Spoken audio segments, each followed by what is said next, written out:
Egunon eta ongi etorri Aldudeko zinema gela juntarat. Sormarken eragina lurraldean, hau izanen da bigarren mintzaldi hunen gaia. Eta laster aurkeztuko dauzkizuet, hemen main inguruan ditugun gomitak. Badakigu Euskal Herrian lau sormarka ditugula. Bai Arnoan, Ezpeletako Biperan, Gaznan oso irati sormarkarekin eta kintoa orain lortu berria eta hunen ospatzen ari gira. Eta biztan dena horiek guziek eragin handia dutela lurraldean. Entzatuko gira horren aipatzea ere beste adibide batzu gaur ezagutuz. Bonjour, bienvenue donc dans cette salle de cinéma aux Aldudes. On remercie d'ailleurs la paroisse de nous prêter cette salle.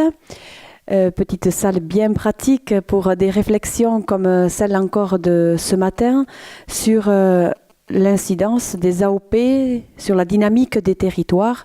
Au Pays Basque, nous avons un petit territoire, 300 000 habitants sur la partie Pays Basque de France, comme le disent certains. 4 appellations importantes, les vins d'Irouléguy, le fromage de brebis Osso Irati, le piment d'Espelette et le dernier né, donc Quintoa, dont nous fêtons l'obtention avec beaucoup de force. Et nous allons d'ailleurs, par cette deuxième conférence, nous intéresser sur l'incidence des appellations sur les territoires avec des exemples, 2 exemples particulièrement, mais peut-être qu'il y en aura aussi dans la salle. Le Beaufort, avec Yvon Baucher, président de la filière Beaufort, et Yannick Bauchelon, qui nous vient du fin gras du Mézenc, donc animateur de l'ODG. Et puis, on aura un regard aussi d'un universitaire sur tout ce qu'on aura entendu, avec la présence ici de Jacques Maté, peut-être un peu au regard de ce qu'il aura entendu. Mais je vous propose d'abord d'écouter André Valadier. Alors, pour ceux qui n'étaient pas là hier soir, je rappelle que nous sommes allés voir André Valadier, qui a été président de l'INAO, président aussi de l'AOC Layol, et qui ne pouvait pas être présent sur ces 2 jours ici aux Aldudes et qui le regrettait bien, puisqu'ils ont la fête de l'Aubrac et la fête aussi de l'appellation Layol. Et on est allé le voir donc avec Pierre Oteiza et Michel Ossafrin pour continuer à nous en inspirer. C'est un grand monsieur Valadier, et il a aussi beaucoup travaillé au moment du cahier des charges du Quintoa. Donc il connaît bien aussi l'appellation, et on avait envie de lui redemander un petit peu qu'est-ce que c'est une appellation, qu'est-ce que ça amène sur un territoire. Alors je vous propose de commencer avec ses propos. On nous disait, mais vos races locales, ça ne sert à rien, c'est bon pour les arts et traditions populaires. Si vous voulez être performant en tant qu'éleveur, il faut prendre des races spécialisées.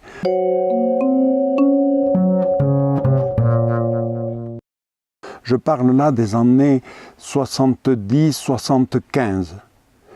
On a compris que pour des régions comme les nôtres, il y avait quand même un milieu naturel qu'il fallait prendre en considération, et que si on était décalé par ce milieu naturel, on allait à l'impasse. C'est à ce moment-là qu'on a dit la performance qui n'est marquée que par la bascule et le volu compteur, c'est pas fait pour nous. On est dans une situation qui nous entraîne à sortir d'un simple métier d'apporteur de matières premières. Il en est de l'élaboration de nos produits comme du soleil, il faut regarder à l'est.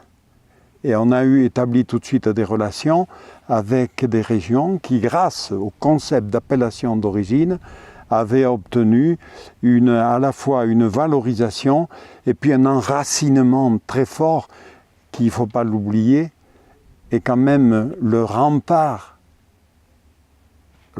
majeur par rapport à la délocalisation. Une appellation vous amène d'abord une localisation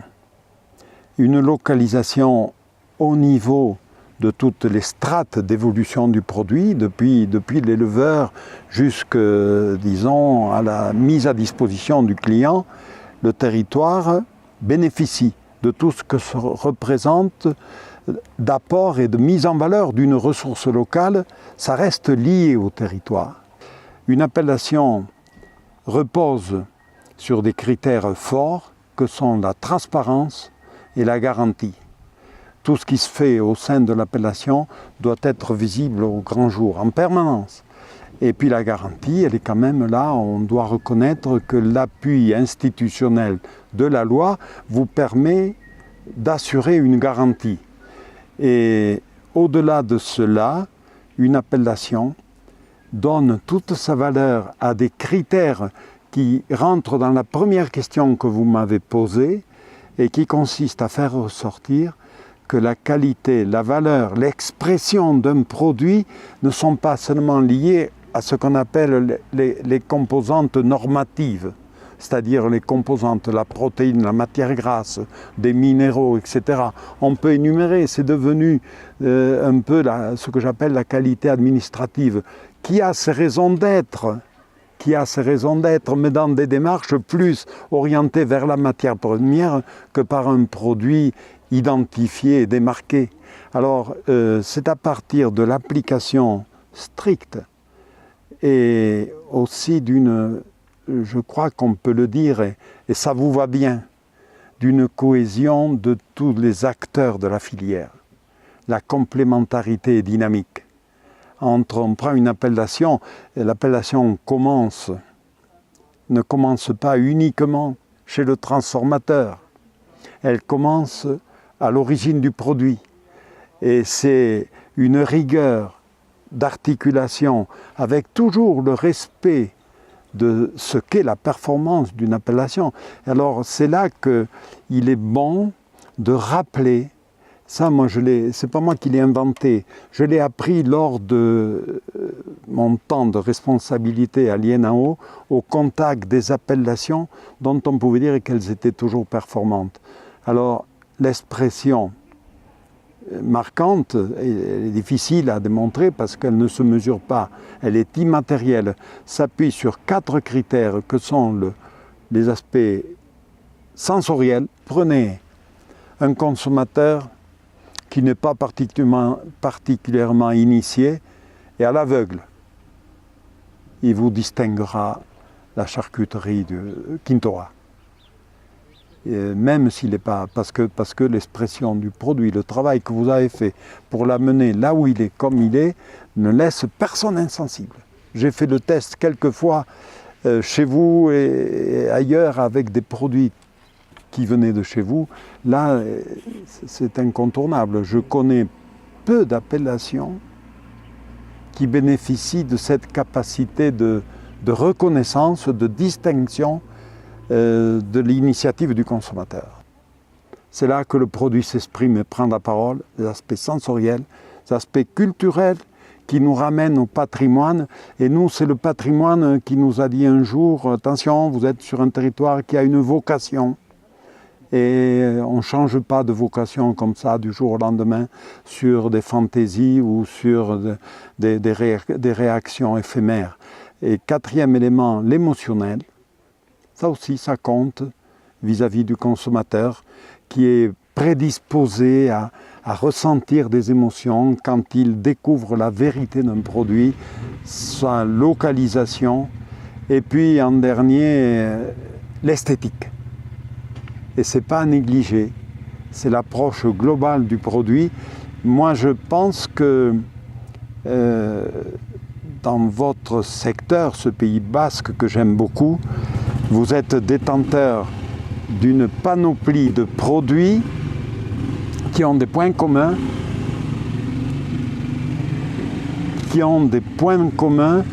et que on peut retrouver dans ce qu'on appelle le panier du territoire. Et dans ce panier, nous avons ici, sur l'Aubrac, pu constater, il y a un panier de l'Aubrac, nous avons pu constater que les produits qui le composaient, voire les objets, détenaient un potentiel de plus-value qui se situait entre 25 et 30%. Ce n'est pas nous qui l'affirmons, c'est le CEMAGREF de Clermont-Ferrand qui est venu l'analyser, le mesurer. Eh bien, ces 25-30% de mieux, ils sont issus des 4 critères qui, de plus, ont un effet décisif par rapport à l'acte d'achat. L'acte d'achat ne se fonde pas sur les qualités administratives.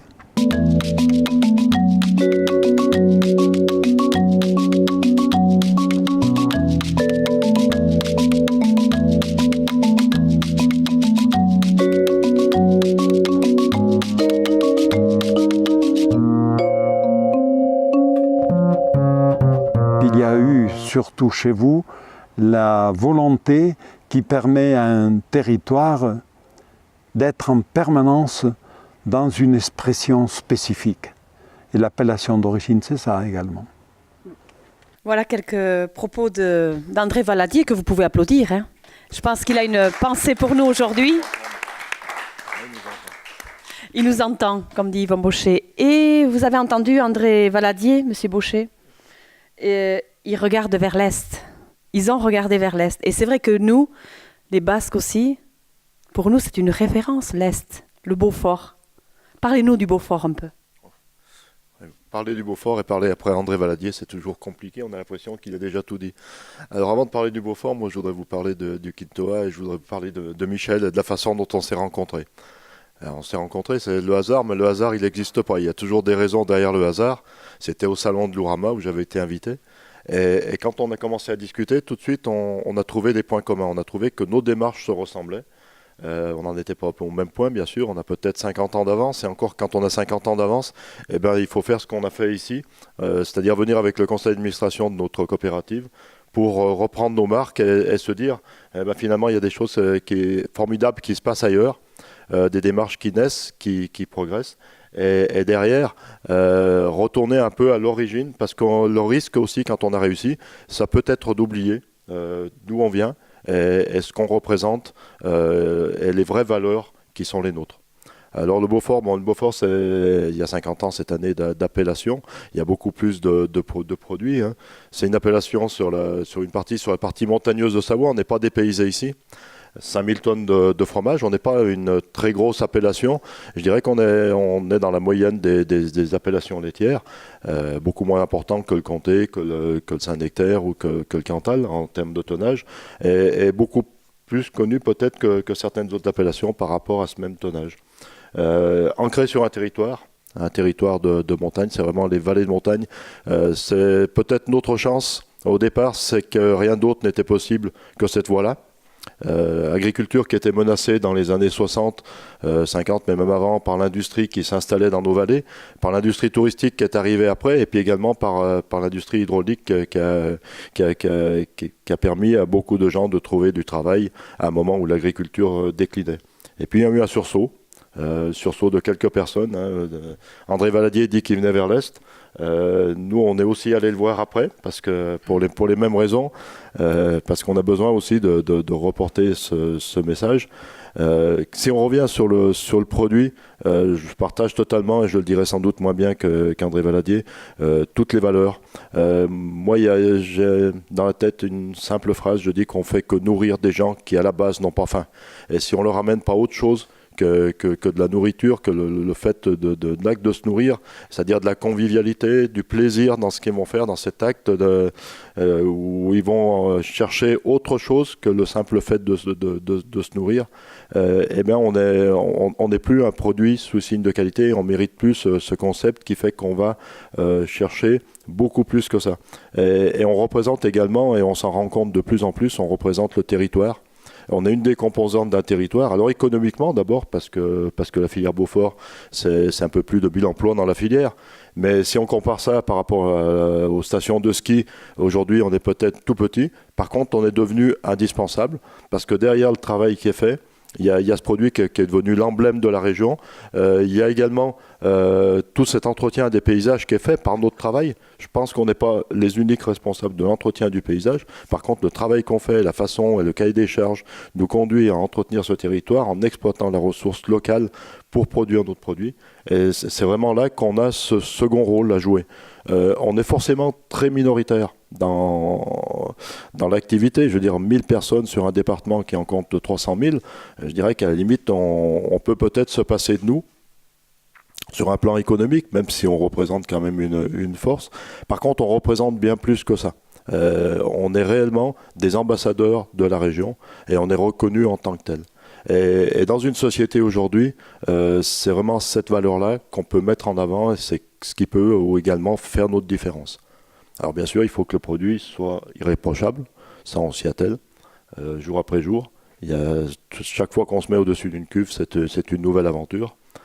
Même si on a modernisé nos ateliers, même si on essaye d'avoir des conditions de vie qui ressemblent un peu plus aux attentes de la société pour que des jeunes continuent à s'installer, il ne faut pas oublier ces notions-là. Voilà. Et vous retrouvez dans ce que dit André Valadier concernant la plus-value sur le territoire? La plus-value sur le territoire, bien sûr, parce que on crée une attractivité par notre présence et par notre fonction. Je retrouve exactement les critères d'André Valadier. Je crois qu'ici, on retrouve les mêmes. Et c'est vraiment le fil rouge qui nous lie tous les uns les autres. C'est comme ça qu'on évolue. On peut pas imaginer les choses autrement. On n'est pas uniquement, il y a effectivement un acte économique qui est important parce qu'il faut qu'on puisse vivre du travail qu'on fournit, mais on représente bien plus que ça dans le monde dans lequel on évolue. Et peut-être une question sur les producteurs. Les producteurs aujourd'hui continuent à vivre de leur travail. Vous continuez à installer? Alors pour vous donner simplement, c'est à peu près 450 producteurs.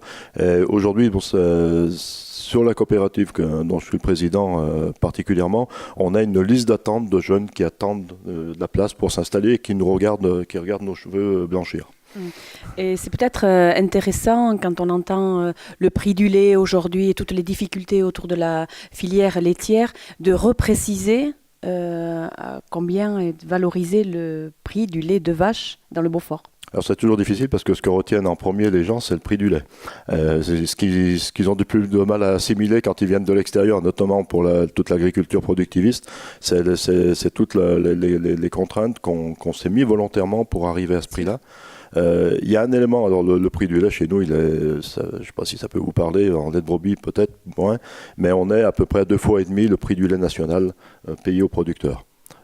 Avec derrière un cahier non pas des charges, mais des chances, on dit ça comme ça, qui fait qu'on a une limitation de production. Là aussi, on produit à peu près 2 fois moins de lait par animal et ainsi de suite. On a une alimentation non OGM, on a tout un tas de contraintes liées à notre métier. Avec des races locales aussi. Avec des races locales, bien sûr, parce que ça fait partie... il faut oublier aucun élément dans tout ça, tout est important. Mais ça permet à des jeunes de s'installer. Un jeune peut s'installer dans notre filière sur le Beaufort avec un peu moins de 100 000 litres de lait. C'est à peu près la moyenne de production d'une exploitation chez nous. Je crois qu'au niveau national, c'est 3 fois moins que le niveau national. Et juste parce que pour comprendre comment se fait-il qu'il y ait des gens qui attendent, qui soient sur une liste d'attente de l'installation. Ça veut dire que ce sont des parcours, des exploitations qui ne sont pas disponibles. C'est aujourd'hui, toutes les exploitations, tous les alpages, toutes les estifs sont utilisés. Il y a encore quelques places pour installer. Il y a aussi un marché en face duquel on se trouve. Et on est sur un marché qui est relativement mature. Ça veut dire que si on veut continuer à produire dans les conditions du cahier des charges, on a déjà une première limitation. Et puis le marché sur lequel on est aussi un marché de produits de plaisir, de produits d'exception. Et on ne peut pas non plus développer ce marché indéfiniment, ou alors on le ferait au détriment du prix. Et à ce moment-là, on rencontrerait d'autres difficultés. Bon, il y aura certainement d'autres questions, j'en aurai plein d'autres, mais je vais donner la parole aussi à Yannick Bochelon. Donc, merci aussi de participer à cette table ronde. Alors, pour une AOP qu'on connaît peut-être un peu moins, enfin en tout cas personnellement, le fin gras du Mézenc, une AOP viande bovine. Voilà, donc bonjour à tous. C'est vrai qu'on est probablement une des appellations les moins connues. J'ai entendu plusieurs fois dire des toutes petites appellations. J'ose pas moi l'exprimer ni en nombre de communes ni en nombre d'habitants, parce que ça va peut-être... voilà, si on est en nombre d'habitants, je pense que sur notre territoire, on doit être à moins de 5000 habitants à peu près. En nombre de communes, c'est une zone de production qui compte 28 communes, et encore, il n'y en a que 14 qui sont entièrement comprises dans la zone, et 14 qui sont que partiellement comprises. Donc ce territoire est à cheval sur les départements de l'Ardèche et de la Haute-Loire. C'est le plateau du Mézin qu'on appelle de plus en plus aujourd'hui, nous, le massif Mézin-Gerbier. La plupart d'entre vous ont dû apprendre à l'école que la Loire prenait sa source au mont Gerbier des Joncs.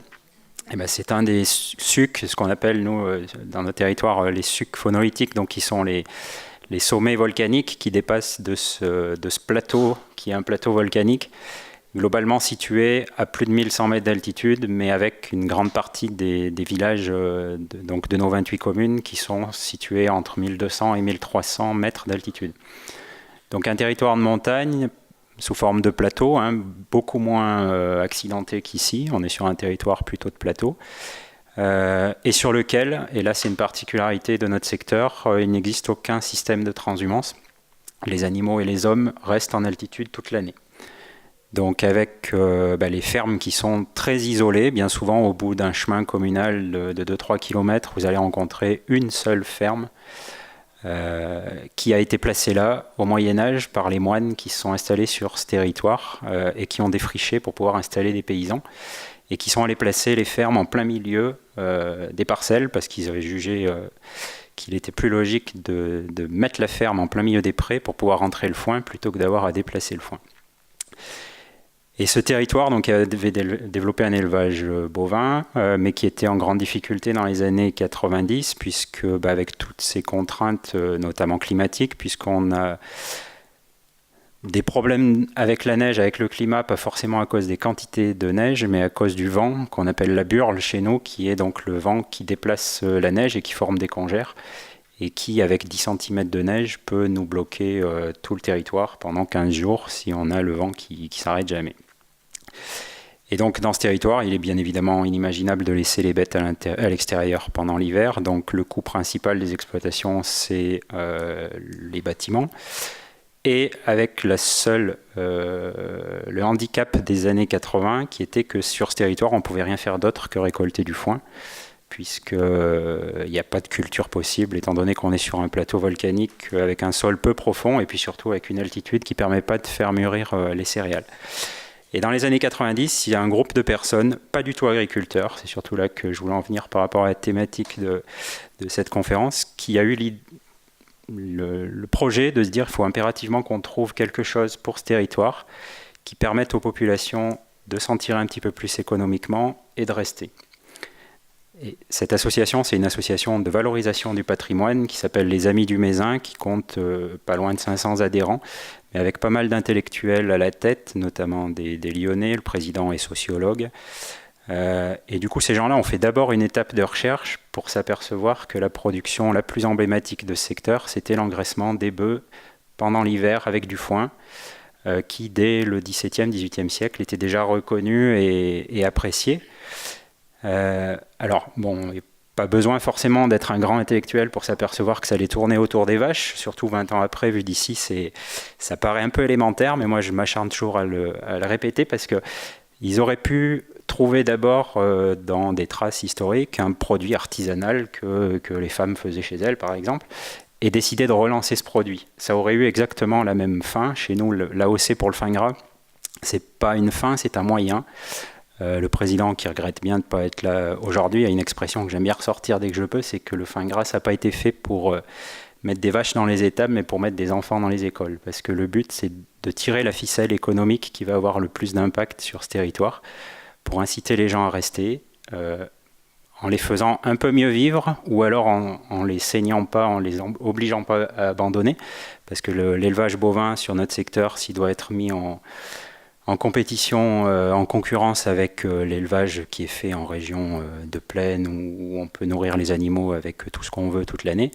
Là, il est absolument impossible de concurrencer. Donc cet élevage, les villages étaient en train de perdre de leurs habitants et du coup, en essayant d'obtenir une AOC pour ce produit, le but était d'amener une rémunération qui incite les éleveurs à rester aux jeunes à s'installer dans l'idéal et de permettre au village de continuer de vivre, parce que s'il y a une population d'agriculteurs, il y a encore besoin d'une école. S'il y a des enfants, il y a encore besoin de services et de commerce. On est dans un secteur, nous, où on n'a pas du tout de concurrence avec l'industrie, puisqu'il n'y a absolument aucune industrie.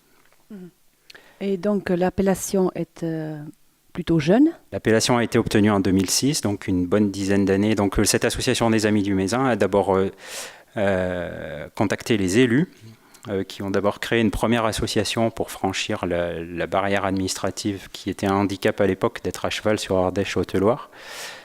Et puis parce que on aime bien chez nous, un petit peu comme chez vous, je suppose, piloter les choses aussi sur le terrain.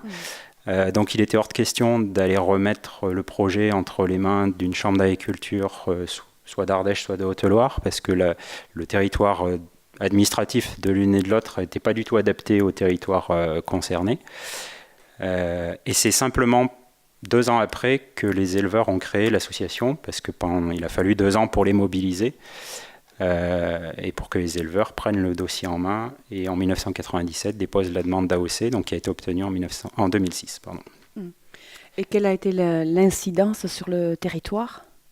Alors déjà, sans attendre l'AOC, tout un travail de promotion a été fait, de relance de la production. À l'époque, il devait rester aux alentours d'une centaine de bêtes qui étaient produites par hiver sur ce schéma-là, puisque avec tous les schémas productivistes dont on a parlé, les gens avaient été incités bien souvent à faire d'autres choses. Travailler sur quelle race? Alors, étant donné que c'est le mode d'élevage qui domine, on n'a pas forcément de race prédéfinie d'avance. Ça peut être des aubracs, des limousines, des charolaises, éventuellement des salaires, mais on en a très peu chez nous, en race pure ou en croisement entre elles, plus des croisés aussi avec les races laitières utilisées chez nous, donc Montbéliarde et Abondance, ce qui fait une grande diversité d'animaux, mais qui ont comme point commun d'être élevés toutes de la même façon. Et donc pendant tout ce travail, pendant 20 ans, ça a permis d'arriver aujourd'hui, pour la saison 2017, on a atteint le millier d'animaux. Donc c'est fait multiplié par 10 en 20 ans, mais la plus grosse progression, elle date des 5 dernières années où on a multiplié par 2 la production, et avec une demande qui est beaucoup plus élevée, j'allais dire beaucoup plus élevée, il ne faut pas surévaluer non plus, mais on n'a pas de mal à vendre les animaux à des très bons prix, puisque un petit peu sur le même exemple que le Beaufort, les animaux sont vendus globalement pratiquement le double au kilo de carcasse de ce qui serait payé par rapport aux cotations nationales. Mais ce n'est pas forcément une plus-value, c'est une juste rémunération du travail que ça représente et des contraintes techniques, climatiques qui sont imposées. Le cahier des charges n'est pas difficile à respecter en soi, puisque de toute façon, il décrit le travail tel qu'il a toujours été fait par les éleveurs sur ce territoire. Donc pour un éleveur du Mézin, il ne peut pas faire grand chose d'autre que de faire du fin gras s'il produit des bêtes de boucherie. Il y a combien de producteurs aujourd'hui? Aujourd'hui, on est sur un petit peu plus de 100 producteurs qui sont réellement en cours de production sur un territoire qui compte, c'est pas facile à chiffrer précisément puisqu'on a des communes qui sont que partiellement dans la zone, mais on doit avoir aujourd'hui certainement autour de 200 exploitations sur le territoire concerné.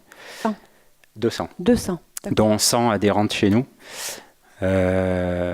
Mais dans les 100 qui ne sont pas adhérentes encore chez nous, on a encore, nous, énormément d'exploitations qui vont disparaître, faute de repreneurs ou faute du fait qu'il n'y a pas eu d'investissement qui fait qu'elles sont reprenables et viables en l'état. Donc probablement, dans quelques années, on sera peut-être, nous, toujours autour d'une centaine de producteurs, mais avec peut-être plus que 150 sur le territoire concerné. Et puis il faut du temps, autant. Avant qu'une appellation se mette en place. Non. Voilà. Juste, on a parlé des producteurs. Vous avez aussi toute la filière abattage, etc. sur le territoire. Alors, on a 5 abattoirs qui sont très proches périphérie de la zone de production des 28 communes dont je vous ai parlé, puisque c'est des tout petits villages qui, bien sûr, n'ont pas d'abattoir sur leur territoire. Et puis, on a aussi la particularité que les éleveurs n'ont jamais voulu lâcher, c'est de quasiment obliger les bouchers à adhérer aussi à l'organisme défense et de gestion. Ce qui fait qu'on a un réseau, donc toute la viande est vendue uniquement en boucherie, on n'a aucune grande surface. Et avec des bouchers qui sont tous adhérents à l'ODG, donc aujourd'hui c'est un réseau de pratiquement 130 bouchers qui viennent acheter leurs animaux eux-mêmes pour une partie, et pour les autres qui ont simplement, On a certains bouchers qu'on appelle bouchers abatteurs qui viennent choisir leurs animaux sur pied, qui les font abattre à leur nom pour les commercialiser, donc une carcasse entière chez eux. Et puis on a un réseau de 7-8 entreprises de gros qui viennent acheter les animaux et les revendre en carcasse pour des facilités de bouchers citadins ou plus éloignés du territoire, qui eux s'approvisionnent à travers des grossistes, mais on cherche à avoir la filière la plus courte possible, en mettant en avant aussi quand même le travail du boucher. Le choix a été fait de ne pas faire la filière la plus courte dans le sens de la vente directe au consommateur, puisque l'esprit de la démarche au départ, ça a toujours été de se dire que les éleveurs avaient leur métier, qu'ils savaient très bien faire jusqu'à l'abattoir, et qu'après, il y avait quand même un autre métier indispensable pour satisfaire le consommateur. Et j'ai juste une dernière question, parce que j'imagine que toute la filière est entre les mains des producteurs et puis de tous les partenaires. Mais quel est le lien aujourd'hui avec l'association de valorisation du patrimoine, qui était au départ de cette réflexion, les Amis de Mézenc? Alors il y a toujours un travail en lien. On a travaillé longtemps avec eux sur notamment le volet promotion, communication, puisqu'en fait leur but, eux, c'était que ils sont allés assez rapidement dès le départ vers l'idée d'une AOC parce que c'était le seul signe de qualité qui allait répondre à cet objectif. Un label ou l'agriculture biologique aurait été à côté de l'idée, puisque l'idée c'était que ce produit, en gagnant en notoriété, permette aussi de travailler la notoriété du territoire et de jouer avec l'attractivité touristique. Donc on a travaillé longtemps avec eux, surtout sur les aspects promotion, communication. Depuis, l'association a un petit peu vieilli de leur côté et nous, on est devenus aussi de plus en plus autonomes. Mais ça a été vraiment une rampe de lancement qui a permis au projet et on garde vraiment toujours au quotidien dans ce qu'on fait cette idée d'impact sur le territoire avec le lien avec le tourisme local. On a un petit peu de tourisme local déjà naturellement, mais on sait que les restaurateurs locaux... sur la période mars, avril, mai, reçoivent aussi une clientèle qui vient spécialement pour déguster le fin gras chez eux. En tout cas, merci pour cette présentation. Vous voyez, les questions étaient nombreuses. Jacques Maté, donc, vous êtes professeur à l'Université de Poitiers. Vous travaillez aussi sur les valorisations de production locale et leurs incidences, bien sûr, sur les territoires, complètement dans la thématique de cette deuxième table ronde. Après avoir entendu le Beaufort, le fin gras du Mézenc, et en connaissant aussi tout ce qui se passe sur le Quintoa, qu'est-ce que ça amène une appellation sur un territoire et quelles sont les conditions nécessaires pour que ça amène quelque chose à tout le monde? Alors, avant de dire peut-être ce que ça amène, c'est pourquoi en fait on a eu besoin d'avoir ces signes officiels de qualité, comme les AOC.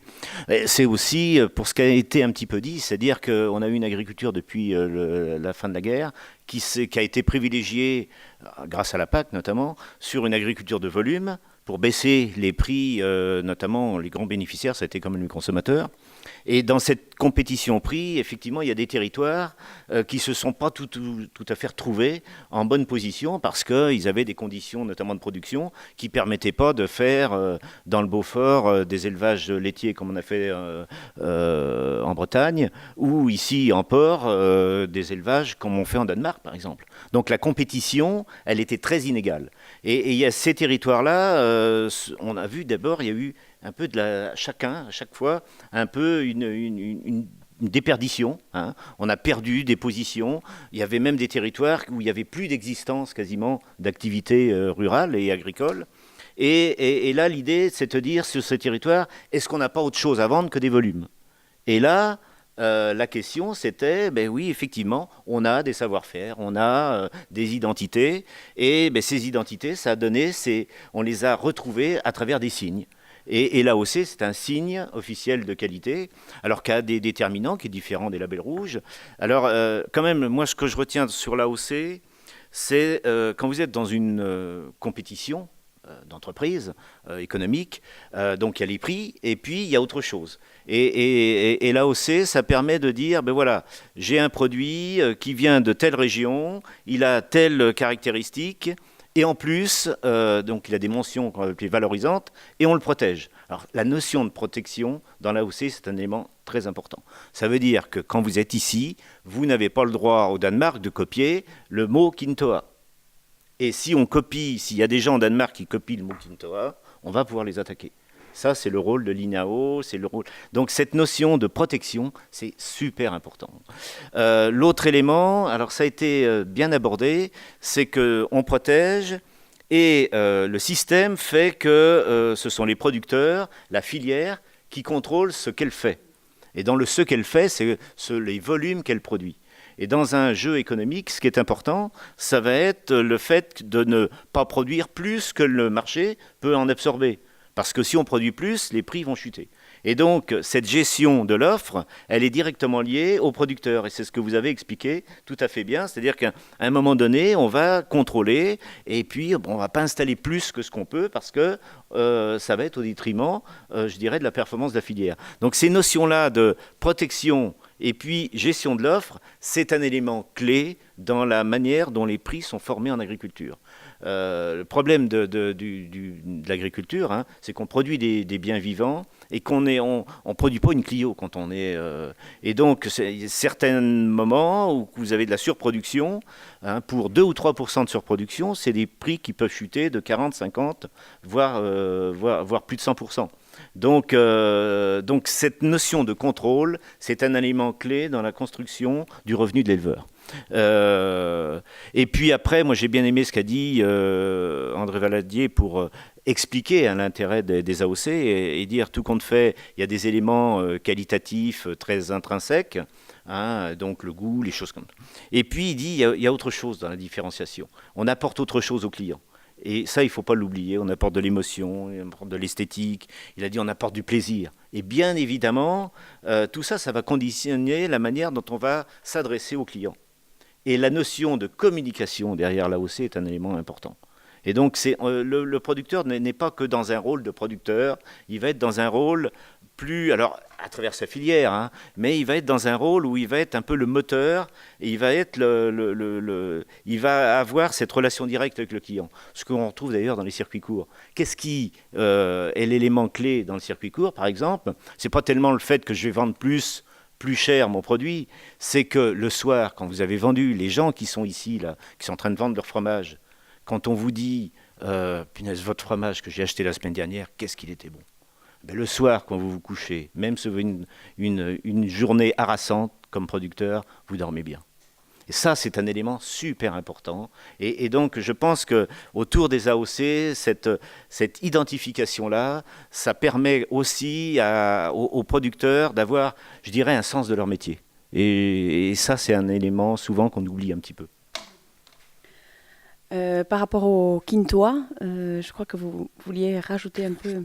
Ben oui, alors alors la question c'était de savoir tout ça en fait, qu'est-ce que ça génère pour un territoire. Voilà. Alors on vient de dire, effectivement pour les producteurs, il y a un effet direct, hein, on valorise mieux parce qu'il y a cette rareté du produit, parce qu'il y a cette identification du produit, donc il y a de la richesse, la valeur économique totalement directe. Hein. Alors, bien évidemment, ces valeurs-là, on les retrouve sur un territoire parce qu'en fait, comme on définit un cahier qu'on va appeler des charges ou comme vous avez appelé... Des chances. Voilà. Eh bien, à l'intérieur, on va expliquer comment ce modèle productif va fonctionner.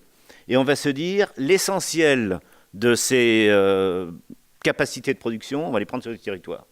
Et donc, ça, c'est ce qu'on appelle la valeur ajoutée, qu'on va aller chercher sur le territoire. Dans le cas du quintoa, par exemple, dans le cas du porc, 60-70% des coûts de production du porc, c'est l'aliment.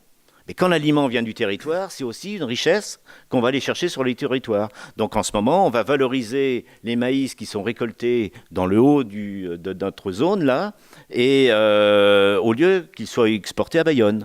Eh bien, pour les producteurs de maïs, c'est aussi une valorisation complémentaire. C'est une belle complémentarité. Et c'est une belle complémentarité. Donc, en fait, dans les AOC, ce que l'on voit, c'est qu'il y a une grosse production, ce qu'on appelle les consommations intermédiaires. Tout ce qu'on a besoin pour faire le produit, on va le prendre sur le territoire.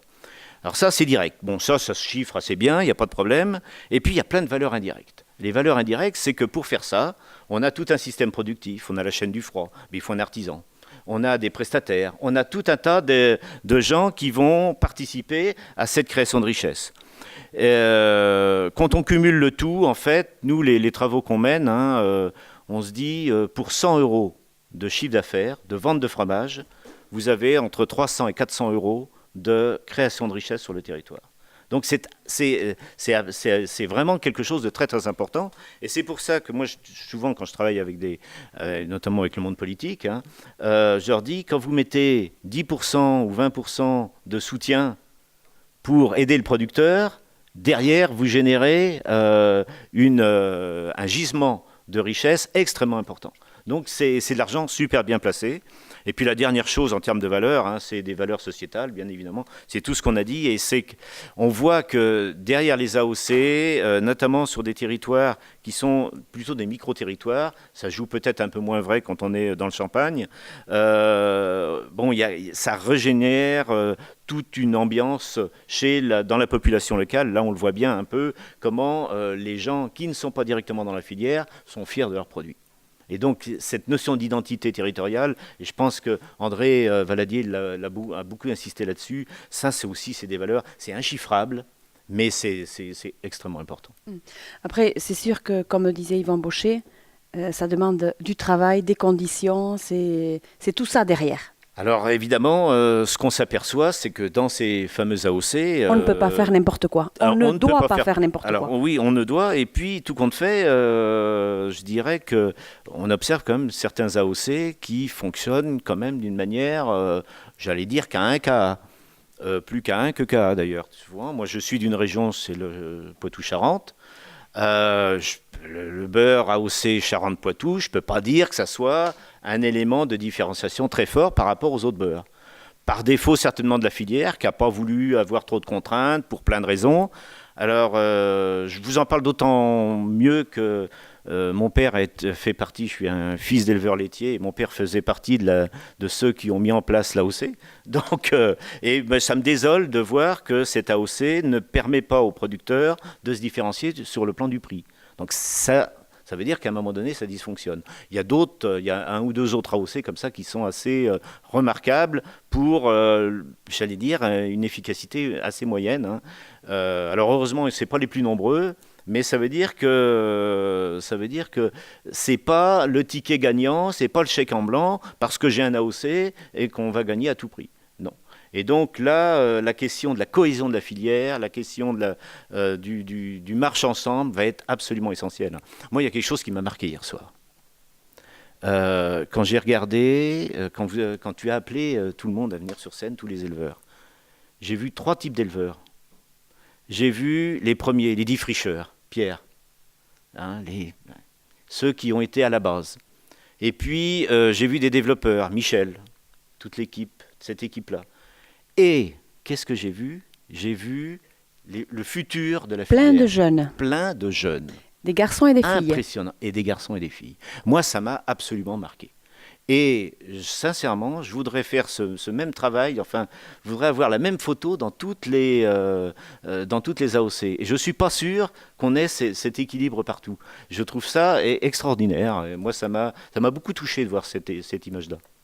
Et tu viens de prononcer un mot important, c'était le mot équilibre, dont Michel a beaucoup parlé hier. Et je pense que dans chacune des appellations, c'est un travail important pour arriver justement à un équilibre tel qu'on le souhaite en tout cas. Et donc ça veut dire que c'est un travail de tous les jours. C'est pour ça que c'est difficile. Enfin bon, je connais de loin les gens du Beaufort et moi je trouve remarquable ce qu'ils font. En plus leurs produits, c'est un des produits que j'adore. Mais c'est vrai que c'est vraiment.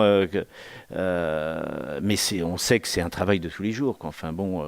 Et là, le rôle des animateurs, des présidents et on voit qu'il y a quelque chose là qui est absolument central. Ce sont des moteurs. Et on ne le dit pas assez.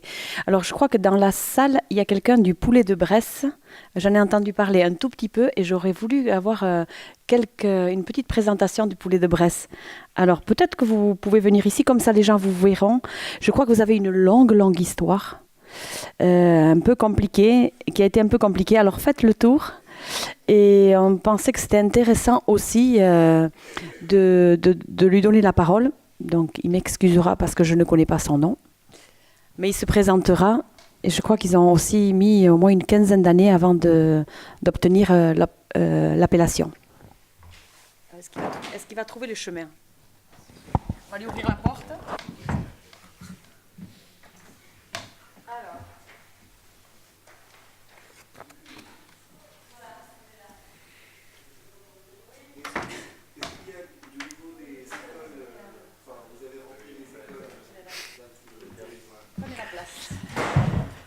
Là, Voilà, alors- une vingtaine d'années, c'est peut-être encore un peu court pour voir ces effets-là. Par contre, l'effet qui saute aux yeux, c'est un petit peu ce qui vient d'être dit par rapport à ce qui s'est passé ici. C'est qu'on a chaque année un événement qui est la fête du foie gras qui a lieu début juin, qui clôture la saison. Et l'attraction de cette fête, c'est un défilé avec les éleveurs et les animaux qui sont dressés chacun à la corde pour être capable de marcher dans la foule. Et là, de plus en plus, on voit sur les photos de fête du foie gras, exactement comme c'était le cas ici hier soir, des enfants qui maintenant, avec la démarche qui a une vingtaine d'années, il y a une génération qui est passée. Et bien souvent, c'est le petit garçon ou la petite fille de 7 ou 8 ans qui dit à son père il faut qu'on dresse une bête pour participer au défilé de la fête, parce que ce matin, dans le ramassage, mon petit copain il m'a dit que lui, il en avait une. Donc du coup, on arrive à un stade où c'est les enfants qui sont aussi moteurs, qui poussent les parents. Donc en nombre, je ne sais pas, il faudrait faire dans quelques temps une grande étude là-dessus pour comparer la situation d'il y a 20 ans et celle d'aujourd'hui. Mais en tout cas, en impact social, ça saute aux yeux sans avoir à faire beaucoup plus d'études. Merci pour cette précision. Alors, le poulet de Bresse. Donc, excusez-moi, je ne connais pas votre nom. Alors, est-ce que vous pouvez juste vous présenter? Jean-Claude Mieral, M-I-E-R-A-L. Très bien. Alors, le poulet de Bresse. Poulet de Bresse. Alors, poulet de Bresse, que vous en dire? Il est un peu atypique dans ces 9 ou 10 appellations viande, parce que c'est le seul bipède à plumes. En face, il n'a que des quadrupèdes à poil. Donc, on se sent un petit peu petit, quoi. Alors que dire, la volaille de Bresse, elle avait peut-être un avantage, c'est qu'elle était sur la table des rois de France en 1568.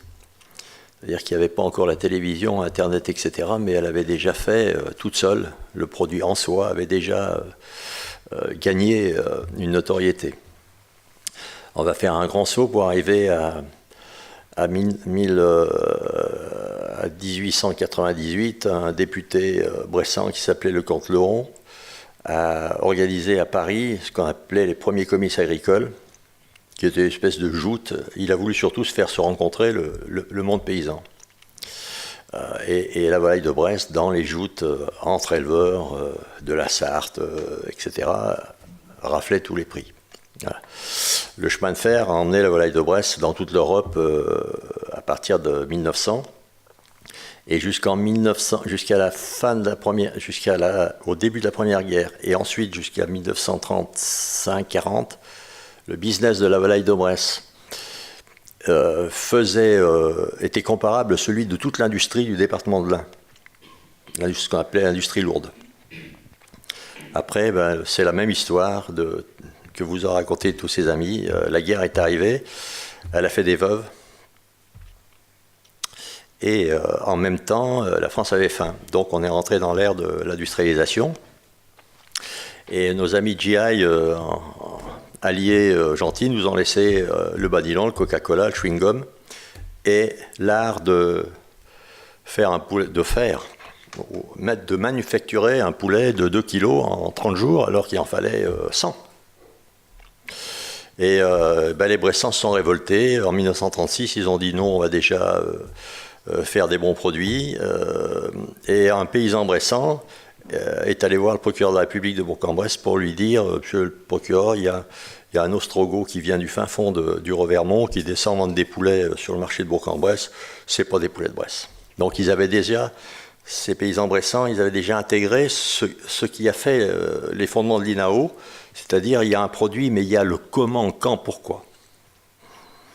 Et en fait, c'est là qu'est intervenu ce qu'on appelle le savoir-faire des hommes. Alors je passe là-dessus, 1952, il y avait 250, pour vous donner une photo assez précise. La Bresse, c'est 3 départements partiels. C'est 3200 km². Il y avait 7000 paysans dans les années 50. Il reste 160 éleveurs de volailles de Bresse aujourd'hui. Il y avait 250 abattoirs de volailles, ce qu'on appelle les petits abattoirs. Là. On appelait ça les coquetiers volaillers. Nous étions 250 quand j'ai commencé à travailler avec mon père en 1960. Il en reste 6. Il ne reste qu'une famille. Tout le reste est dans les mains de 2 géants nationaux et européens. Voilà. Cette volaille de Bresse, aujourd'hui, elle a atteint son objectif. Pourquoi? Parce qu'elle a gardé sa notoriété. Elle s'est fait une cuirasse, l'INAO a beaucoup aidé. Et le mot d'ordre, c'est on ne prête pas le flanc. C'est dur, c'est compliqué, c'est difficile, mais on ne cède rien. Et puis, elle a une différence par rapport à, j'en terminerai là, ou presque, par rapport à toutes les autres productions animales. C'est que lorsqu'elle a obtenu son appellation d'origine contrôlée en 1957, à l'époque, c'est encore un peu vrai aujourd'hui, mais pas tout à fait. Il y avait 3 piliers qui étayaient l'obtention d'une appellation d'origine contrôlée. Il fallait délimiter un territoire, il fallait avoir une race ou un cépage, et il fallait le savoir-faire des hommes. Et la Bresse, c'est aujourd'hui, c'est pas seulement la seule appellation d'origine contrôlée, c'est la seule race française de poulet qui a traversé le temps et qui existe encore aujourd'hui comme elle existait au XVIIIe siècle, pure. Pourquoi ? Parce qu'en 1958, après avoir obtenu l'appellation d'origine, les Bressans se sont dit il faut se doter de la structure scientifique, génétique qui va permettre d'entretenir cette race, parce qu'autrement, sur la durée, on ne tiendra pas. Et on s'est donc, la Bresse, là, les politiques nous ont aidés, bien sûr, la Bresse s'est dotée d'un centre de sélection de la vallée de Bresse, duquel sortent aujourd'hui tous les poussins qui vont dans les mains des éleveurs. C'est-à-dire que 160 éleveurs, ils sont sur un pied d'égalité à la case départ. Ils sont sur le même territoire. Obligatoirement, le maïs produit à l'intérieur de la zone de production. Et après, c'est le savoir-faire qui fait la différence. Tout simplement. Mais, pour vous donner une idée, un poussin de Bresse, l'éleveur le paye 5, je sais pas, je suis en francs, hein, 5,50 francs 50 ou 6 francs, et un poussin destiné à faire un poulet label rouge, c'est moins d'€1. On va situer. Et donc ils se sont dotés de ce centre de sélection qui coûte beaucoup d'argent en frais de fonctionnement, qui travaille d'une manière, ce qu'on appelle la manière empirique, c'est-à-dire je résume le propos, il y a 25 ou 30 hectares, parfaitement clos à l'abri sanitaire, il y a 6000 poules et 1200 coqs, et on régénère le cheptel qui va assurer demain, après-demain, l'année prochaine, dans 2 ans, dans 10 ans, la qualité du poussin qui arrive dans les mains de l'éleveur. Et l'incidence sur le territoire des installations, une filière... Alors il y a une filière qui est... Voilà, alors la Bresse s'est dotée d'un comité, ce qu'on appelait un comité interprofessionnel à l'époque, c'est-à-dire c'est la base, les éleveurs ont leur place, ils siègent. Mon grand-père, mon père et moi et mon fils maintenant, on dit de toute façon, le plaisir dans l'assiette, c'est le paysan. Sans le paysan, on n'existe pas. Ni les bouchers, ni les volaillers, ni les marchands de fromage, etc. Il y a celui qui traite les vaches, il y a celui qui fait becqueter les poulets. Donc nous, on a créé, on a su faire, on ne dit que ça. Le premier boulot, ça a été de convaincre les paysans, éleveurs, qu'il fallait aller sur le chemin de la qualité et se souder et accepter de se prendre la tête et puis de faire un boulot compliqué. Ça a été le premier. Et aujourd'hui, on a un comité interprofessionnel, alors qui est présidé par Georges Blanc, notre célébrissime 3 étoiles Michelin. Donc, il est au service de la vallée de Bresse, comme Régis Marcon va vous aider, vous les éleveurs. On a 6 appellations d'origine sur notre petit territoire de 3200 km², puisqu'on a le poulet, la poularde, le chapon. Plus qu'au Pays Basque. Dites donc, plus qu'au Pays Basque. Je rajoute un peu, parce qu'en fait, à l'origine, c'était le poulet de Bresse qui a eu l'appellation d'origine contrôlée. Mais en vérité, il a fallu après intégrer à l'intérieur des cahiers des charges différents pour la poularde, le chapon, et puis il y a la dinde aussi. Et puis on a nouvellement le beurre et la crème. Donc on a 6 appellations sur 3200 km². Avec une zone géographique délimitée qui est à peu près la même. Parce qu'historiquement, pourquoi il y avait de l'élevage de volaille de Bresse ? Parce que d'abord, c'était les femmes, c'était le lait et la volaille. Et pourquoi il y avait de la volaille ? Parce que quand les vaches mettent bas, on ne peut plus utiliser le lait, etc. Donc il fallait bien le valoriser. Et là, il y avait un taux de protéines fabuleux. Donc le poulet de Bresse, par définition, il est élevé au lait caillé. Il est élevé au lait caillé. Mais en revanche, on a un cahier des charges qui est terrible, quoi. Terrible. L'éleveur, il achète ses poussins, il n'a pas le droit au ce qu'on appelle la prophylaxie, c'est-à-dire qu'il n'y a pas de médication préventive. À chaque fois que l'autre poulet est malade, il faut qu'il fasse venir un vétérinaire qui atteste que le poulet il tousse parce qu'il a la coqueluche et puis qu'il faut lui filer un antibiotique. C'est rarissime. C'est 10 mètres carrés de parcours herbeux par poulet. Vous vous rendez compte, quand vous pensez que dans un bâtiment de poulet label rouge, certes bien géré, c'est un bon signe de qualité, il y a 2500 poulets, et un lot de poulet chez un paysan bressant, c'est 500 poussins. C'est 500 poussins. Un gros éleveur de poulets de Bresse, il élève 15 000 volailles par an. Alors je terminerai là-dessus, les prix, parce qu'on dit, là aussi pourquoi. Aujourd'hui, les éleveurs laitiers de Bresse, avec leur AOC crème beurre, ils ont un lait qui est super bien payé par rapport à ce que vous disiez tout à l'heure, et vous aussi. La même chose pour la viande, parce qu'un poulet de Bresse, c'est payé aujourd'hui 4 fois au kilo, 4 fois plus cher qu'un poulet label rouge. Et pourquoi on est arrivé à ça? Parce que dans le coût de production du poulet de Bresse, mon papa a beaucoup travaillé là-dessus, puisqu'il a présidé la filière longtemps. On disait à nos amis éleveurs comment établir ce qu'on appelle le prix de reprise payé à l'éleveur d'un kilo de poulet de Bresse. Alors, on dit, on va intégrer deux choses. On va intégrer le prix du maïs, puisqu'il ne peut pas l'élever autrement qu'avec du maïs. Donc on va intégrer le prix du maïs. Le maïs bouge, le prix de reprise monte. Et puis on a mis aussi l'immobilisation des terrains. Parce que 10 mètres carrés de prairie, 2 mois de vide sanitaire pendant lequel il n'y a pas de poulet dessus, pour un éleveur qui tourne sur 50-60 hectares, avec 30 hectares de prairie, il entretient, il régénère sa prairie et il n'a pas de chiffre d'affaires qui en sort. Donc on a intégré ça, et puis on a dit, pour élever un lot de poulet de Bresse de 500, il faut 100 heures de travail.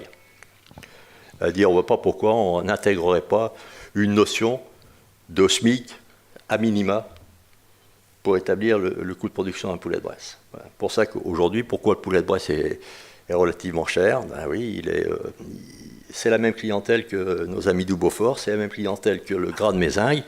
On a choisi de régaler des épicuriens, une minorité, mais nourrir le plus grand nombre, c'est tout à fait louable. Alors, les industriels font ça très bien, et puis nous, on fait autre chose. Mais peut-être une question pour tout le monde. Alors, si je me place en tant que consommateur, est-ce que vous réfléchissez, quand vous produisez, et que on paye bien les producteurs, oui, au fait que parfois les consommateurs ne peuvent pas acheter des produits haut de gamme sur lesquels vous vous placez? Alors, bien c'est sûr. une question un peu provocatrice, volontairement. Non, pas du et que je pose aussi pour le Beaufort, pour le Mézenc que je connais peut-être un peu moins, le fin gras du Mézenc, mais... Pas du tout, on pense à ça. C'est pour ça que C'est les questions d'équilibre, toujours. Je reviens toujours à ces questions ces notions d'équilibre. Le plus difficile aujourd'hui,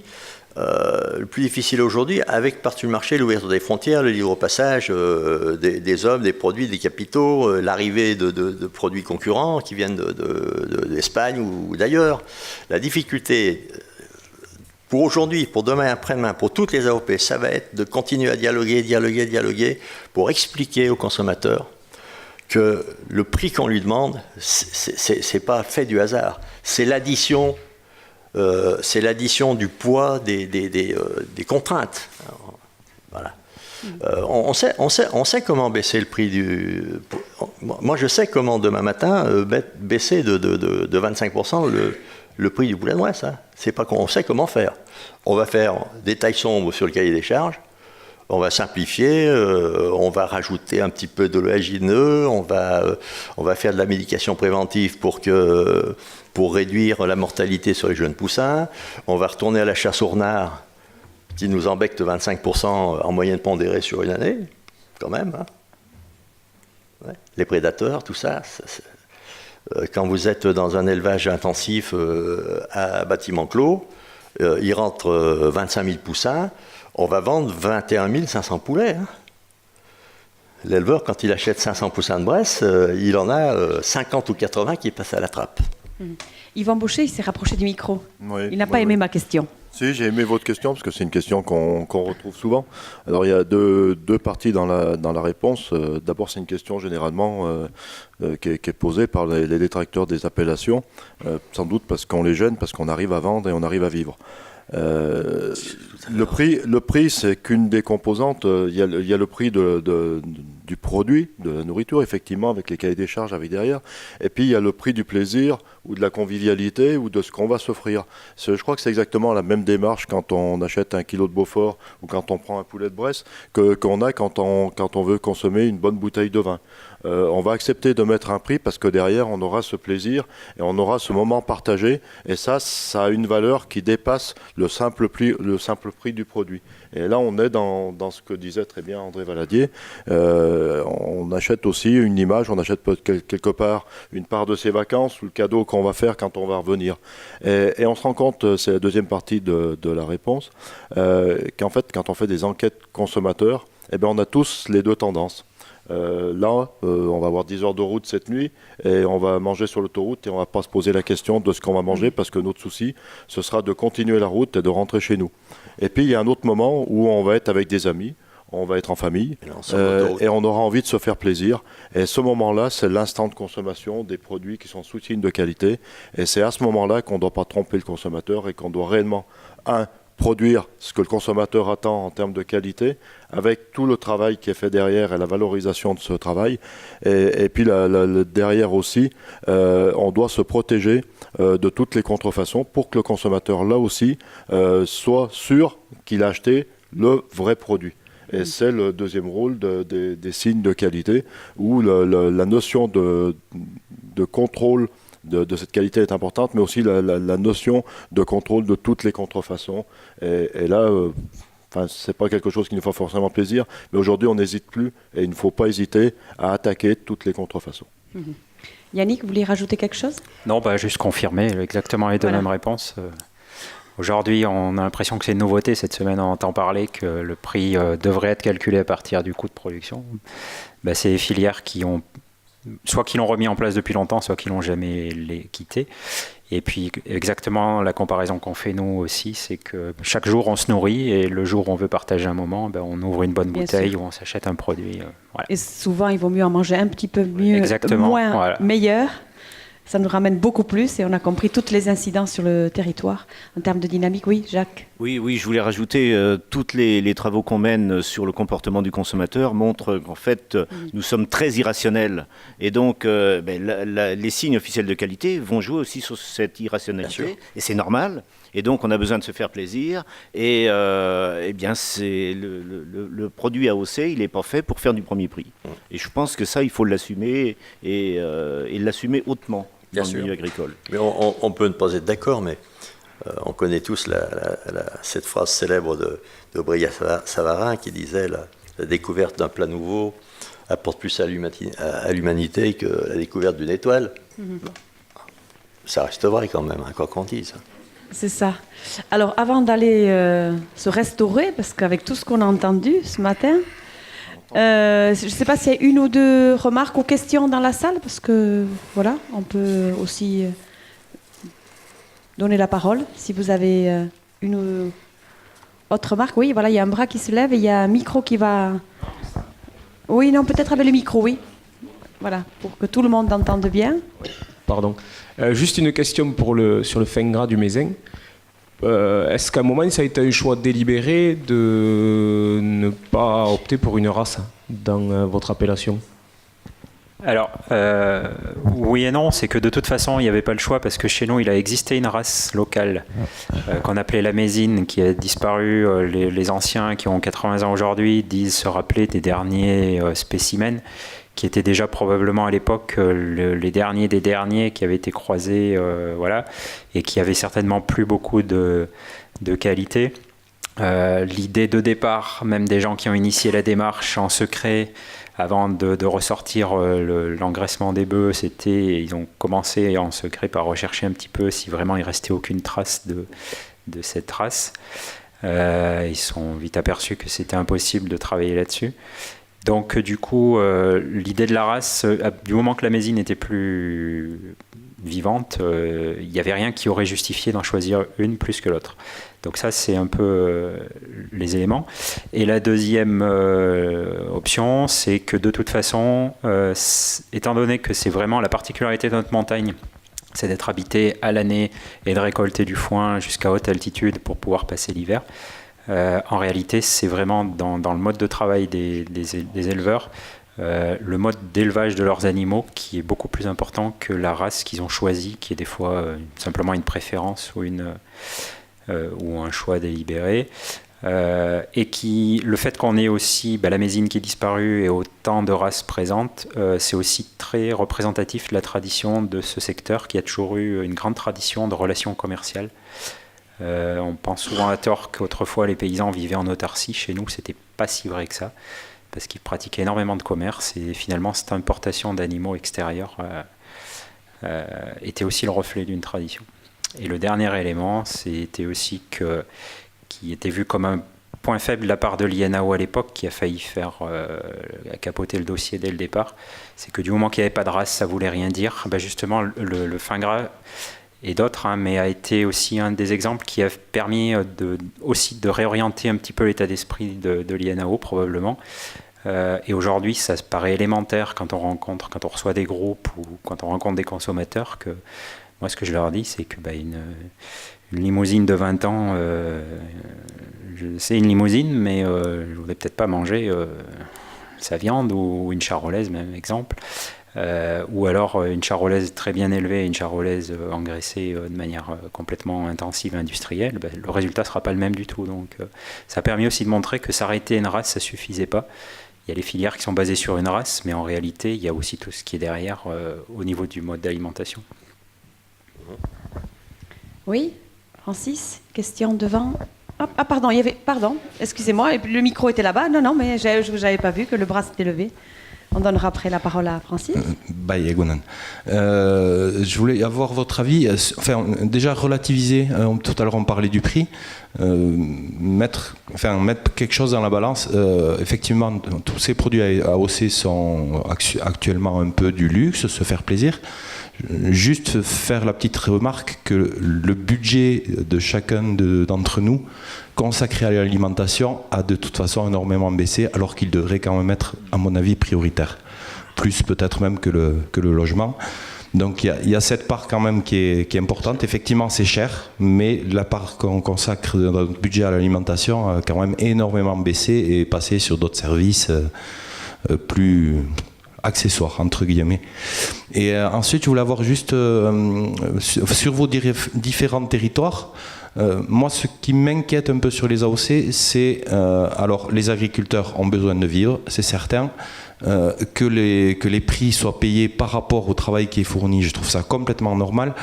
L'inquiétude que j'ai, c'est que sur les territoires AOC, les agriculteurs du coup se concentrent sur les AOC et s'éloignent de ce qui, à mon avis, dans les années à venir, va devoir être très très important, c'est la gouvernance alimentaire.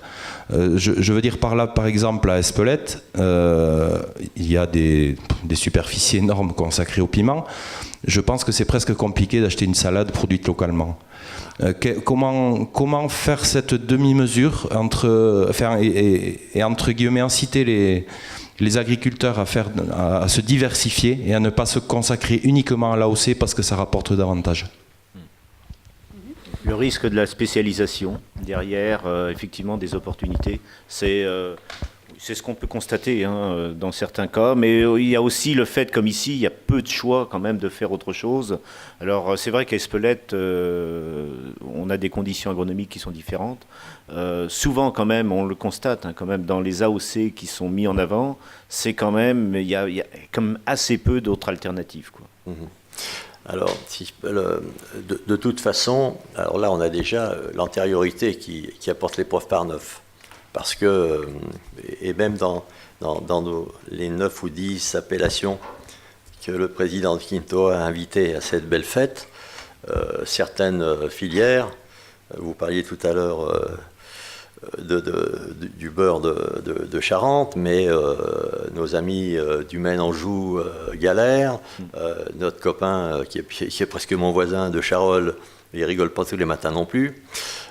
Pourquoi ? Parce que à un moment donné, ils sont allés se mettre ils ont oublié ce qu'a dit le président d'INAO hier soir dans son discours.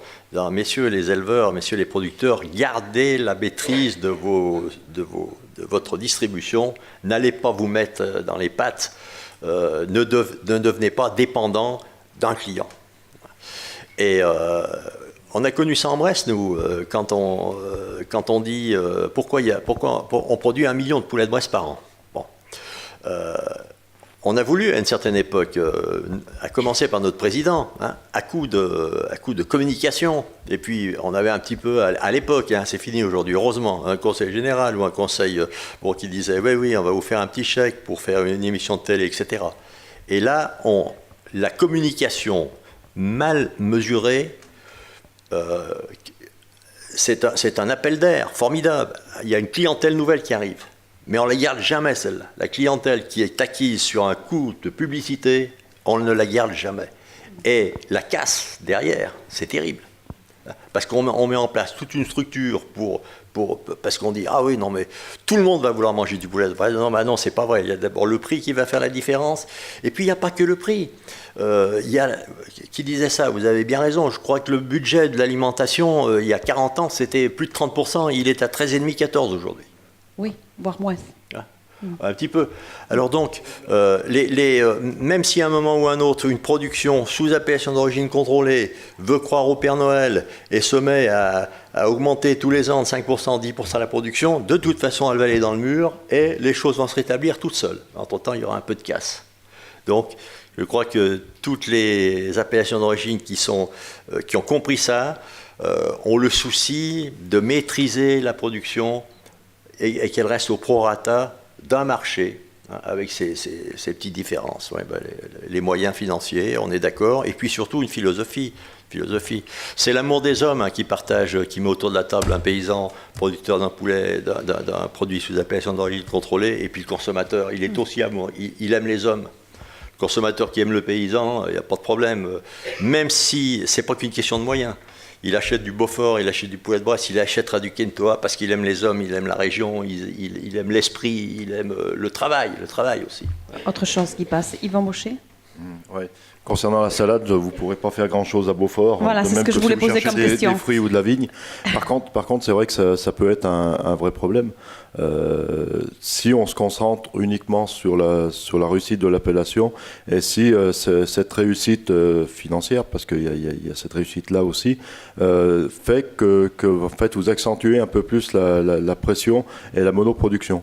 Par contre, la réussite d'une appellation peut aussi ouvrir d'autres portes sur une diversification. Dans notre région, sur la région de Beaufort, ça a permis de créer 3 abattoirs qui n'auraient pas vu le jour sans ça, parce qu'ils ont été cofinancés par la filière Beaufort. Et aujourd'hui, une grosse partie de cette production, puisque quand on fait de l'élevage de laitier, il y a des veaux mâles aussi, et puis il y a aussi des réformes laitières, et on peut faire de la qualité sur de la réforme laitière.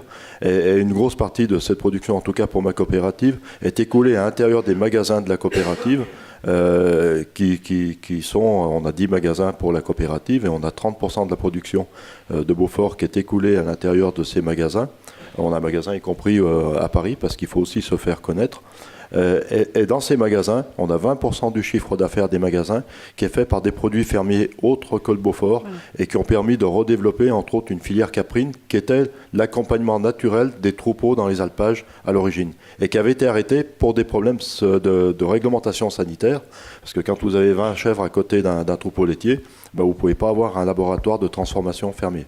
Par contre, aujourd'hui, il y a des installations, on doit avoir 5 ou 600 chèvres sur la commune de Beaufort qui vivent en partie grâce à ces magasins et grâce à la filière Beaufort.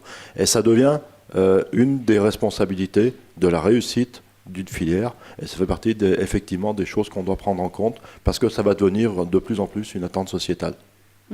C'est ce qui se passe au niveau du Pays Basque aussi, avec une association des producteurs fermiers qui travaille aussi autour de la qualité, qui a su développer une marque collective Idoki et qui permet d'avoir une production très diversifiée, autour de 17 ou 18 produits aujourd'hui. Bien sûr, dedans les 4 appellations, mais à côté du maraîchage. Et aujourd'hui, on a beaucoup d'installations, enfin en tout cas de souhaits d'installation en maraîchage ou dans d'autres productions. Je donne la parole à Francis. Peut-être que ça sera une dernière intervention. Oui, j'aurais deux questions à des intervenants différents. Par rapport au poulet de Bresse, je voulais savoir si vous avez dit tout à l'heure votre préoccupation, c'était au sein de la filière de discuter et essentiellement d'arriver à établir un prix concernant... Alors je voulais savoir si c'est toujours d'actualité, parce que voilà, chez nous, dans notre filière Osso-Irati, il y a des opérateurs qui nous disent qu'on n'a pas le droit d'en discuter et qui nous menacent systématiquement de quitter le conseil d'administration quand on aborde ce sujet. Or, il semble qu'il est essentiel, quand on voit l'ensemble des différentes appellations, d'avoir un positionnement commun. Nous, en Osso-Irati, je dirais qu'on est un petit peu sur la bascule, parce qu'on essaye en amont d'avoir des conditions de production, mais en aval, on a des opérateurs qui ne sont pas sur le même positionnement du produit, donc du coup, ils se tirent plutôt entre les pattes, et du coup, on voit peu le retour au niveau des livreurs, puisque si en lait de vache, on arrive à 2 fois ou 2 fois et demi, nous, en brebis, on n'est qu'à 10% de valorisation du lait standard. Et donc, voilà, ça pose quand même des problèmes. Et l'autre élément, je voulais savoir sur le gras du Mézin. Le gras du Mézin, dans la mesure où c'est des produits c'est des bêtes qui, si j'ai bien compris, sont engraissées au foin, s'il y a une saisonnalité de la production qui est induite ou pas. Pas de questions pour le Beaufort ? Vous posez toutes les questions. Vous vous connaissez bien, vous êtes sur les mêmes problématiques. Alors, on donne la parole au fin gras de Mézin d'abord. Oui, naturellement, je ne l'ai peut-être pas précisé au départ, mais c'était un produit historiquement saisonnier puisque les bœufs étaient engraissés pendant l'hiver avec du foin, donc ils étaient commercialisés à la sortie de l'hiver et ça avait donné lieu chez nous, c'est assez vrai dans d'autres régions aussi du Massif central, à une tradition du bœuf de Pâques. Les bœufs qui étaient abattus à la fin du carême pour fêter Pâques et qui étaient exportés, si on peut dire, ils n'étaient surtout pas consommés localement. Donc le choix, ça a été un vrai choix au départ, de choisir de le garder saisonnier, parce que chez nous, c'est un peu contre nature d'imaginer d'avoir des bêtes grasses en été. En été, on est plutôt sous influence de climat méditerranéen, avec les parcelles qui ont plutôt tendance à chauffer, à sécher sous l'effet de la chaleur toute relative. Et du coup, naturellement, il n'y avait pas de production en dehors du printemps. Donc le choix a été fait de garder un produit saisonnier, des bêtes qui s'abattent du 1er février au 31 mai. Ok, merci pour votre réponse. Le poulet de Bresse ? Alors, concernant la manière dont la Bresse a décidé, dans le cadre de son comité interprofessionnel de la vallée de Bresse, alors c'est un comité, il y a 18 membres, la place prépondérante, je crois que c'est 50-50, les producteurs sont présents pour la moitié des sièges. Mon père et moi, je soutiens encore qu'il devrait avoir la majorité des sièges.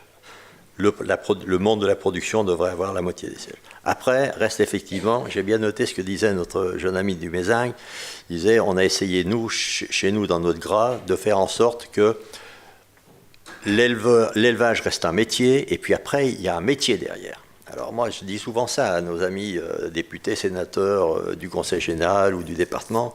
Je leur dis, quand vous faites vos discours, et que, pour les fêtes de Noël par exemple, et que vous remerciez une fois encore et de plus, à juste titre, nos amis éleveurs de vallée de Bresse, de Chapon, de Dinde, du travail exemplaire qu'ils font, essayez une fois de vous souvenir aussi que les rares abattoirs qui, eux, achètent le produit vivant, l'abattent et le revendent, c'est un vrai boulot. Alors moi, je rends justice à mes amis éleveurs qui sont des amis, des vrais amis. On casse la croûte, on saucissonne, on discute, on s'engueule. Pas souvent, du reste. On va voir le foot ensemble, etc. Ils savent que c'est difficile de vendre du poulet de Bresse au Japon, que c'est difficile de vendre du poulet de Bresse à un Suédois, qui est obnubilé par le sanitaire, etc., etc. Qu'il faut maîtriser toutes les filières de transport, que mon épouse qui est dans la salle maîtrise 3 langues, hein, parce que quand il faut expliquer avec des mots justes, mais traduits en anglais ou en allemand, ce que c'est qu'une petite poulette par rapport à une poularde, hein, tout ça est compliqué. Donc, c'est une vraie filière avec des éleveurs dont le métier est d'élever, et on s'est toujours dit, si on veut pas que demain matin, chacun se mette à faire tout et n'importe quoi, c'est-à-dire qu'un jour, il y a un abattoir de volailles qui va acheter 50 hectares et qui va se mettre à élever des poulets, ses propres poulets, et puis qui va communiquer en parallèle de la filière, en disant, oui, mais moi, je vends mes poulets, parce que c'est moi qui les élève, c'est moi qui les tue, c'est moi qui les revends. Ça commence à devenir compliqué. Donc, c'est une vraie filière avec des éleveurs qui élèvent. Il y a un peu de business en direct, en circuit très court. Et puis, il y a 3 ou 4 ou 5 machines qui... mon job, c'est de trouver le meilleur client possible pour mes amis éleveurs, qui a envie déjà de comprendre l'histoire de l'appellation d'origine, qui soit sensible à la somme de travail que ça représente, et puis qui soit un peu gourmand, quoi. Voilà. Mais pour terminer, oui, nous continuons, c'est toujours d'actualité. Lorsque le comité professionnel de la volaille de Bresse se réunit à la demande des éleveurs, parce que ça va être le cas cette année, la Bresse s'est pris la sécheresse et on a pris un coup de grêle. Bon, j'ai ma voiture dans la cour, là, ils vont même pas la réparer, hein. Elle est en compote. On s'est pris une averse de grêle d'une demi-heure avec des mandarines qui a tout détruit. On va perdre 70% de la production de maïs en Bresse.